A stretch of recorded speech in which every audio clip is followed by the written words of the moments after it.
और आज डे 5 में हम सीख रहे हैं टोट बैग बनाना, जो कि काफ़ी ट्रेंड में है, बहुत ज़्यादा यूज़फुल है। आपके पास में अगर घर में कुछ कपड़ा बचा हुआ हो बड़ा, तो आप उसको यूज़ कर सकते हो और टोट बैग बना सकते हो, काफ़ी यूज़फुल रहता है। तो ये है मेरा मेन फैब्रिक, ये मैंने कॉटन में लिया है और ये जो है हम इसको लाइनिंग में यूज़ करेंगे। ये इस तरफ से कम हो रहा था कपड़ा, तो मैंने यहाँ पे कुछ पट्टी काट ली है और हम इसको यहाँ पर जो है वो स्टिच करेंगे, ठीक है। ये है मेन फैब्रिक, ये है लाइनिंग फैब्रिक और ये है बकरम, ठीक है। मतलब ये पेस्टिंग पेपर भी बोलते हैं, फ्यूजिंग पेपर भी बोलते हैं। और इससे ये जो स्टिफ होता है ये बहुत ज़्यादा, और ये कॉलर बनाने में काम आता है, जिससे जब हम ये कॉलर में लगाते हैं तो इससे जो कॉलर की स्टिफनेस होती है वो बनी रहती है, ठीक है। तो आपको इस तरह का पेपर यूज़ करना है। एक तरफ से ये शाइनी रहता है, सॉफ्ट रहता है, और दूसरी तरफ से ये हार्ड रहता है। तो शाइनी वाली जो साइड होती है ये हमको फैब्रिक के ऊपर रखनी होती है, जो कि पेस्ट होती है, ठीक है। तो सबसे पहले हम देख लेते हैं कि हमको फैब्रिक कितना चाहिए होगा। आप आधा मीटर लो कपड़ा, आधे मीटर में से भी ये बन जाता है। तो यहाँ पर जो है इसकी लेंथ हम रखेंगे, इसकी जो विड्थ है वो रहेगी 18 इंचेस, ठीक है। 18 इंच ये वाइड रहेगा। यहाँ पे हमको कपड़ा कम पड़ रहा है, तो हम यहाँ पे और कपड़ा यहाँ पे यहाँ पर इस तरह से चढ़ जाएगा 1 इंच, ठीक है। तो ये हो जाएगा 17 इंच। तो 17 बाई 18 इंच का हमको कपड़ा लेना है। तो ये जो पट्टी थी इसको मैंने स्टिच कर लिया है और दोनों लाइनिंग वाले पार्ट्स को रेडी कर लिया है। अब ले लेते हैं मेन फैब्रिक और इसको डबल फोल्ड करके रखेंगे इस तरह से। आप इसको कट करने से पहले भी आयरन कर लेना, तो जब आप कट करोगे तो कोई भी रिंकल्स नहीं होंगे और इजीली कट होगा। इसके ऊपर लाइनिंग फैब्रिक को रखेंगे और सेम इसी तरह से कट कर लेंगे। जो हमारा पेस्टिंग पेपर है उसमें भी हम 17 बाई 18 इंच का बॉक्स बनाएंगे और इसको हम कट कर लेंगे। अब जो मेन फैब्रिक है इसके ऊपर ये पेस्टिंग पेपर को हमें पेस्ट करना है। इसको आप आयरन करके, जब आप इसको आयरन करोगे तो ईज़िली पेस्ट हो जाएगा। सॉफ्ट वाली साइड को फैब्रिक के ऊपर रखना है और इसको आयरन कर लेना है। तो इस तरह से मैंने दोनों पीसेस को जो है आयरन करके रेडी कर लिया है। और अब जो कपड़े की स्टिफनेस है वो आप देख सकते हो कि कितनी अच्छी आ रही है, उसकी लुकिंग भी जो है वो भी बढ़ गई। अब जो मेन जो लाइनिंग फैब्रिक है इसको मैं इसके ऊपर रख रही हूँ और जो साइड में से जो भी एक्स्ट्रा कपड़ा मुझे लग रहा है मैं उसको कट कर लूँगी और इसको हम लेवल में कर लेंगे।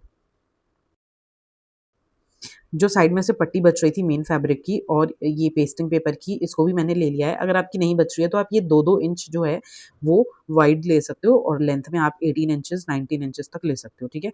इस तरह से मैंने इसको भी पहले फैब्रिक पे पेस्ट कर लिया और फिर जो उसका मार्जिन था उसको अंदर की तरफ कर लिया। पेस्टिंग पेपर लगाने से इसकी स्टिफनेस बढ़ेगी और ये ज़्यादा अच्छा लगेगा और ये हमारे हैंडल्स बनेंगे। अब इसके दोनों साइड में जो है हमको स्टिच लगाकर रेडी करना है। ये है अस्तर वाली साइड, ये है अस्तर वाली साइड और मेन फैब्रिक में से मेरे पास में थोड़ा सा ही कपड़ा बच रहा था, ठीक है। तो इसको इसके ऊपर मैंने जो है ये अस्तर वाली पट्टी को इस तरह से फोल्ड करके लगाया है। यहाँ से भी इनविजिबल है, यहाँ से भी इसका जो स्टिच है वो इनविजिबल है, ठीक है। ऊपर से 4-4 इंच मैंने इसको नीचे रखा है और साइड साइड में से 2-2 इंच हमने इसको कम करके रखा है। और अब हम इसको यहाँ पे स्टिच कर रहे हैं, क्यों? क्योंकि ये जो है ये हमारी पॉकेट बनने वाली है, जो अंदर की पॉकेट होती है वो। यहाँ से हम आधा इंच इसको पहले अंदर इस तरह से फोल्ड करेंगे और यहाँ पे हम पहले डबल स्टिच लगाएंगे, ठीक है।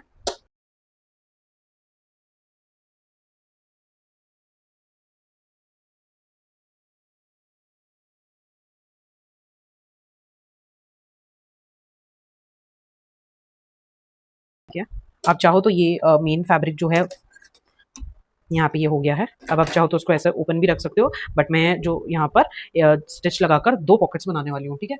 13 इंच की, 13 का हाफ हो जाएगा 6.5। ऊपर की तरफ भी हम 6.5 पर मार्क करेंगे और यहाँ पर स्टिच लगाएंगे। ये हो गया हमारा इनर वाला साइड, ठीक है। इस तरह से जो है हमारे पॉकेट्स बनकर रेडी है। अब इसके अंदर फ़ोन वगैरह कुछ भी रख सकते हो। अब हमें लेना है मेन फैब्रिक और इसका जो एक साइड है, ठीक है, इसका जो ये वाला साइड है वो पहले मेजर कर लेंगे। ये आ रहा है 18 इंचेस, ठीक है। 18 डिवाइड बाय 3, आपका जहाँ पर आप हैंडल लगाओगे उसको डिवाइड करना 3 से। जो मार्क आए वहाँ पर आपको पॉइंट लगाना है, ठीक है। 18 डिवाइड बाय 3 तो 6 आ जाएगा। 6 इंच का मैंने यहाँ पे तीनों साइड में गैप रखा है, ठीक है। जो पट्टी थी उसको मैंने इस तरह से बनाकर रेडी कर लिया था, दोनों साइड में हमने स्टिच लगा लिया था, ठीक है। और अब हम इसमें यहाँ पर अटैच करेंगे इस तरह से। एक चीज़ मैं आपको बताती हूँ, कुछ लोग इसको ज़्यादा पास में अटैच कर लेते हैं, ठीक है। उससे क्या होता है, जो साइड साइड में जो कपड़ा होता है उसमें झोल बन जाता है, और अगर आप इसको ज़्यादा दूर कर दोगे तो ये बीच में से झोल हो जाएगा। जब आप इसको पकड़ोगे इस तरह से तो बीच में से हो जाएगा। तो आपने क्या करना होता है, जो उसकी लेंथ होती है टोटल उसको 3 से डिवाइड करना है, ताकि तीनों साइड में जो है कपड़ा बराबर रहे। यहाँ पर इसका भी हम लोग सेंटर पहले मार्क कर लेंगे। देखो पट्टी की जो एक ही तरफ है उसमें मैंने इस तरह से सेंटर मार्क किया है, ठीक है। इसको हम यहाँ पर इस तरह से रखेंगे और इसको डबल स्टिच लगाएंगे।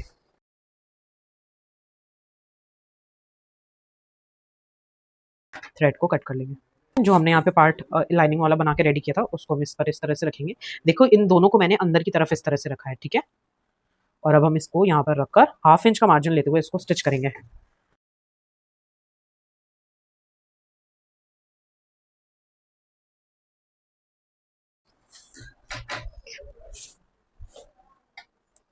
फिनिशिंग का एक ही जो टॉप सीक्रेट है वो ये है कि जैसे ही आप एक स्टिच लगाओ, जो आपको थ्रेड्स दिखे हाथों हाथ उनको कट करो, ठीक है, इस तरह से। जो दूसरी साइड थी उसको भी मैंने इसी तरह से बनाकर रेडी किया है, यहाँ पे आप देख सकते हो। अब मैं यहाँ पे क्या करने वाली हूँ, इसको इस तरह से रखने वाली हूँ। मेन फैब्रिक पे रखेंगे, यहाँ पर जो उसका स्टिच है, स्टिच उसको ज्वाइन करेंगे इस तरह से। अब हम यहाँ से स्टिच करना स्टार्ट करेंगे, ठीक है। इन दोनों को इस तरह से पकड़ेंगे, यहाँ पे रखेंगे और सिर्फ आधे इंच का मार्जिन रखते हुए हमको स्टिच करना है।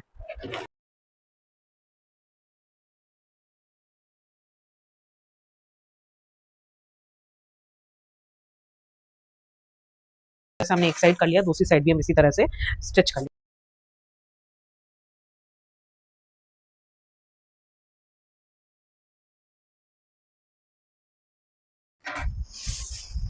अब जो मेन फैब्रिक है,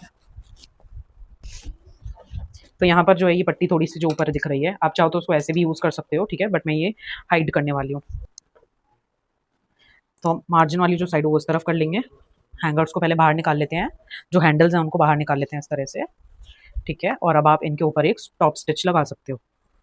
आपने नीचे की तरफ से जो लाइनिंग है इसको खींचना है इस तरह से, ताकि ऊपर कोई भी रिंकल ना आए, और इस तरह से स्टिच करना है। जो मैं यहाँ पे मार्जिन रख रही हूँ वो 0.25 इंच का रख रही हूँ। हम लाइनिंग को नीचे से खींचेंगे ताकि ऊपर से जो क्रीज है वो स्ट्रेट हो जाए, और हम यहाँ पे स्टिच लगाएंगे, ठीक है। इसको घुमाते जाएंगे, लाइनिंग को खींचते जाएंगे और स्टिच लगाते जाएंगे। तो यहाँ पे मैंने जो टॉप स्टिच होता है वो लगा के कंप्लीट कर लिया है। अभी मैंने आपको बताया था किस तरह से करना है। अब आपको दोनों साइड से इसको पकड़ना है और इसकी जो नीचे वाली क्रीज है उसको सेट करना है, ठीक है। अब हम यहाँ पे बनाने वाले हैं जो हमारा विड्थ रहेगी, जो हमारा बॉटम रहेगा वो हम यहाँ पर बनाने वाले हैं, ठीक है। बॉटम रेडी करने के लिए हमारे पास में फैब्रिक नहीं बच रहा था, तो ये मेरे पास में एक व्हाइट कलर की पट्टी बची हुई थी, तो वही मैं यहाँ पे यूज़ करने वाली हूँ। इस तरह से जो क्रीज है उसको हम पहले खींचेंगे थोड़ा सा, जो लाइनिंग फैब्रिक है उसको हम इस तरह से खींचेंगे हल्का सा, और इसके नीचे हम इस तरह से पट्टी को रखेंगे और यहाँ पे आधे इंच का मार्जिन लेते हुए इसको स्टिच करना है।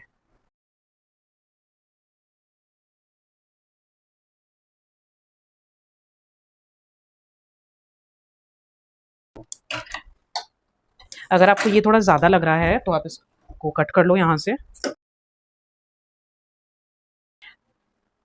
अब मैं क्या करूँगी, इस पट्टी को इस तरह से बाहर निकालूंगी। अब मैं चाहूँ तो इसी तरह से स्टिच करके भी छोड़ सकती हूँ, बट क्योंकि मैं चाहती हूँ कि इसकी फिनिशिंग अच्छी रहे, तो इस पट्टी को इस तरह से फोल्ड करेंगे और इसको फिनिश कर लेंगे। यहाँ से स्टिच लगाएंगे जिससे कि हमारी फिनिशिंग जो है वो सिर्फ बाहर से ही नहीं बल्कि अंदर से भी रहेगी।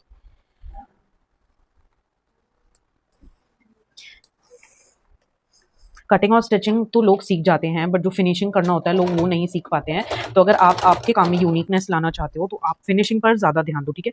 यहाँ से मैं पट्टी को हल्का सा खींच रही हूँ, बाहर निकाल रही हूँ, और फिर उसके बाद मैं इसको इस तरह से फोल्ड करके स्टिच कर रही हूँ।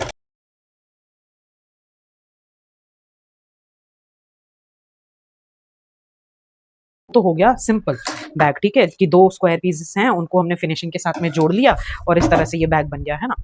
बट क्योंकि हमें इसके अंदर जो है वॉल्यूम भी तो लाना है, तो हम उसके लिए क्या करेंगे, जो ये दोनों कॉर्नर्स हैं यहाँ से हम 2-2 इंचेस पर मार्क लगाएंगे, ठीक है। 2 इंचेस, 2 इंच पर मैंने एक लाइन बना ली इस तरह से, नीचे भी 2 इंच ऊपर भी 2 इंच, ठीक है। यहाँ से भी जो है मैं 2 इंच पर मार्क कर रही हूँ, और यहाँ से भी 2 इंच पर। 2 इंच का हमने बनाया है स्क्वायर, क्या किया है, स्क्वायर बनाया है इस तरह से, इस तरफ भी बना लिया है, और अब हम दूसरी साइड भी स्क्वायर बना लेंगे 2 इंच पर।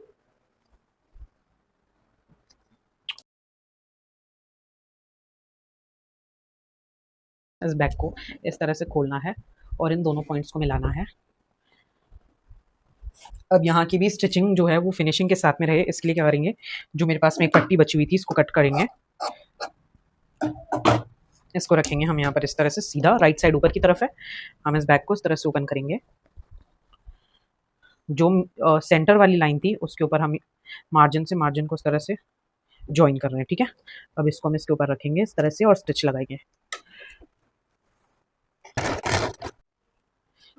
ठीक है। अगर आपको ये ज़्यादा लग रहा है तो आप इसको यहाँ से कट कर सकते हो।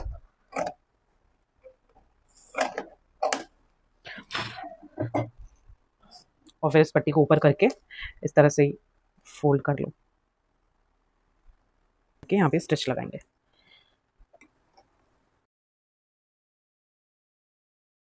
ठीक है। इस तरह से जो है हमारा फिनिशिंग के साथ में कॉर्नर्स भी बन गए। ये हो गया। सेकंड कॉर्नर को भी हम इसी तरह से बनाकर रेडी करेंगे। जिन्होंने अभी भी चैनल को सब्सक्राइब और फॉलो नहीं किया है वो जरूर सब्सक्राइब और फॉलो कर लेना, क्योंकि हम 100 डेज में 100 तरह की चीजें बनाना सीख रहे हैं। उनकी परफेक्ट कटिंग और स्टिचिंग किस तरह से होती है, डिजाइनर के सीक्रेट्स, प्रोफेशनल्स के सीक्रेट्स, सब चीजें हम सीख रहे हैं। तो इन चीजों को आप मिस मत करना, आप भी घर बैठे बैठे बिना किसी कोर्स को ज्वाइन करे सीखो। नेक्स्ट वीडियो में देखेंगे कि बिगिनर्स के और प्रोफेशनल्स के लिए इंडिया के अंदर बजट में कौन कौन सी स्विंग मशीन। हमारा जो बैग है वो बनकर रेडी हो चुका है, वो आप देख सकते हो। इसके जो हैंडल्स हैं वो भी बिल्कुल परफेक्ट बने हैं। इसके अंदर जो स्पेस है वो भी आप देख सकते हो, कितना ज्यादा स्पेशियस ये बैग बना है। आप इसके अंदर कुछ भी रख सकते हो, यहाँ पे आपका फोन, मेडिसिन वगैरह कुछ भी रख सकते हो। अभी हमने यहाँ पे जो है वो चेन नहीं लगाई है, आगे की वीडियोस में हम वो भी सीखेंगे कि चेन किस तरह से लगाते हैं और डिजाइनर बैग्स किस तरह से बनाते हैं। जो हमने नीचे की तरफ ये 2 इंच का ये लिया था, इसकी वजह से जो है बॉटम में यहाँ पे जगह रहेगी, उसी की वजह से जो है यहाँ पर वॉल्यूम रहेगा। ये बैग आप देख सकते हो अंदर की तरफ से भी कितना ज़्यादा फिनिशिंग के साथ में बनकर रेडी हुआ है। अगर आप मेरी जो टिप्स हैं और ट्रिक्स हैं उनको फॉलो करोगे तो आप भी डिज़ाइनर्स और प्रोफेशनल्स के तरीके सीख जाओगे, और कोई भी पता नहीं लगा पाएगा कि आप बिगिनर हो या फिर प्रोफेशनल। बिगिनर लेवल पे भी आप प्रोफेशनल जो लेवल होती है वैसी ही फिनिशिंग आप अपने काम में ला सकते हो। इस तरह से हैंडल्स भी देख सकते हो कितना परफेक्टली इसके अंदर जॉइन है, कहीं से कोई धागा, कोई जो एक्स्ट्रा फैब्रिक है वो आपको कहीं नहीं दिखेगा। जो उसके स्टिचेस हैं वो भी एकदम परफेक्ट तरह से हमने लगाकर रेडी किए हैं। वीडियो अगर आपको अच्छी लगी हो तो लाइक करना, शेयर करना, कमेंट जरूर करके बताना। अगर आपकी किसी भी तरह की क्वेरी हो और आगे आपके कौन कौन से क्वेश्चन है, आप क्या क्या चीज़ें सीखना चाहते हो, उसको भी मुझे कमेंट करके ज़रूर बताना। अगर आप साथ के साथ प्रैक्टिस कर रहे हो, साथ के साथ सीख रहे हो, बैग बना रहे हो, कटिंग स्टिचिंग की प्रैक्टिस कर रहे हो, तो उन चीज़ों की इमेज आप मेरे साथ शेयर करना और हम आगे पोस्ट करेंगे। आपने किस तरह का बैग बनाकर रेडी किया है, और अगर उसको बनाने में आपके को कोई प्रॉब्लम आई है तो आप कमेंट सेक्शन में मुझसे पूछ सकते हो। और ये जो भी आप मुझे डीएम करोगे इमेजेस इंस्टाग्राम पर, उसे हम आगे पोस्ट करेंगे। ठीक है, इस तरह से जो है हमारा परफेक्ट टोट बैग, जो कि 1000 रुपीज़ की लुकिंग वाला टोट बैग हमने सिर्फ 10 मिनट में बनाकर रेडी किया है। ये कोई भी पता नहीं लगा पाएगा कि आपने घर में बनाया है। अगर आपके पास में घर में फ्री टाइम बचता है, आप एक हाउसवाइफ हो और कुछ अर्न करना चाहते हो, तो उस तरह के बैग्स बनाकर आप सेल भी कर सकते हो। बहुत इजीली मार्केट में सेल हो जाते हैं, 300-400 में इजीली ये जो है वो सेल हो जाते हैं। अगर आपकी कटिंग स्टिचिंग अच्छी है, परफेक्ट है, साइज अच्छा है, मटेरियल अच्छा है, तो ये आपके लिए एक इनकम सोर्स भी बन सकता है।